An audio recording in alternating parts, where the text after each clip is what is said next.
Subsidy دینی پڑتی ہے، اور اگر ہم سبسڈی کم کرنا چاہتے ہیں تو بے تحاشا اضافہ کرنا پڑتا ہے نرخوں میں۔ اب آپ یہ دیکھیے کہ گیس کی نرخوں پر 1100% ایک وقت پہ اضافہ کیا گیا، صحیح، اور چھوٹے جو طبقہ ہے ان پر 1100% تاریخ میں ایسا کبھی نہیں ہوا تھا۔ تو یہ مسئلہ بن چکا ہے کہ آپ کا جو کاسٹ ہے، آپ کی انفیشنسی جو ہے، آپ کے یہاں جو لاسز ہیں وہ اس حد تک بڑھ چکے ہیں صحیح، کہ انرجی سیکٹر جو ہے وہ بالکل ہی وائبل نہیں رہا۔ میں تو اس کو بعض اوقات کہتا ہوں کہ یہ پاکستان کا بلیک ہول ہے، بلیک ہول۔ صحیح،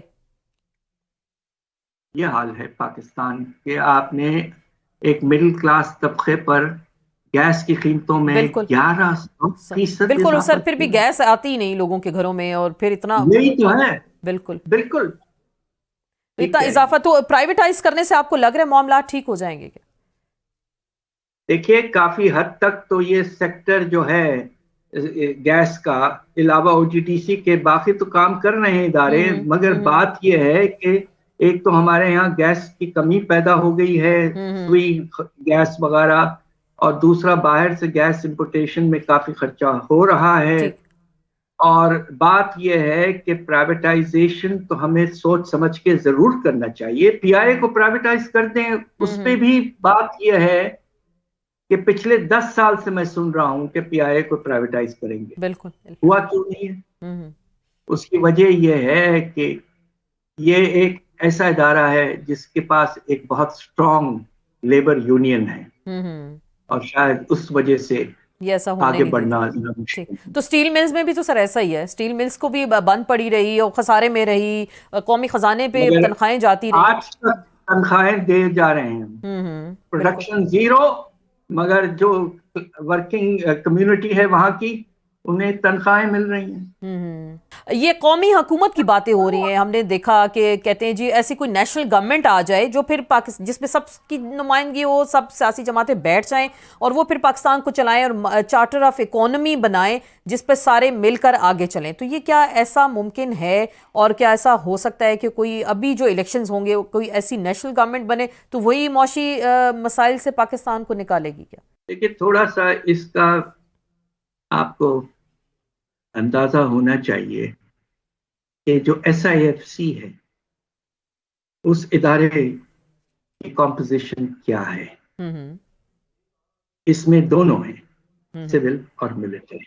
صحیح، اس کے آگے آپ مناسب سمجھتی ہیں بات کریں، ورنہ یہ ماڈل ڈیولپ ہو رہا ہے اور ہو سکتا ہے کہ یہ آگے بڑھے۔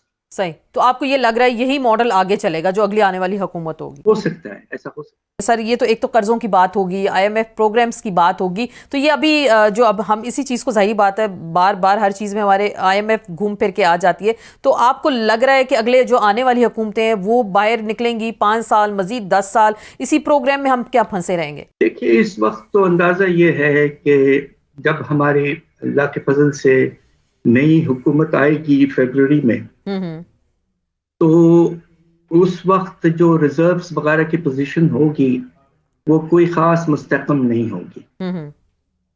ابھی آلریڈی آپ کو میں نے کہہ رہا ہوں کہ $7 ارب ریزروز گر چکے ہیں۔ بالکل، اب سوال یہ پیدا ہوتا ہے کہ آنے والے، اب دیکھیے اگلے سال ہر سال ہمیں کم از کم باہر سے 20 سے 25 ارب ڈالر کی سالانہ ضرورت ہے تاکہ ہم قرضوں کی پیمنٹ کر سکیں جو ہم نے لے چکے ہیں، اور اپنا جو تجارتی خسارہ ہے اس کو پورا کر سکیں۔ صحیح، اب اس کے لیے آپ کو بہت اسٹرکچرل ریفارمز، میجر ایکشنز لینے پڑیں گے، اور مجھے افسوس سے کہنا پڑتا ہے کہ اس دوران اگلے میرے خیال سے کم از کم 2.5 سے 3 سال پاکستان کو پھر سے اسی پروگرام آئی ایم ایف کے جی ہاں چھتری کی ضرورت رہے گی، اور سخت سے سخت اقدامات لینے پڑیں گے۔ اس کے علاوہ پاکستان کے پاس کوئی آپشن نہیں۔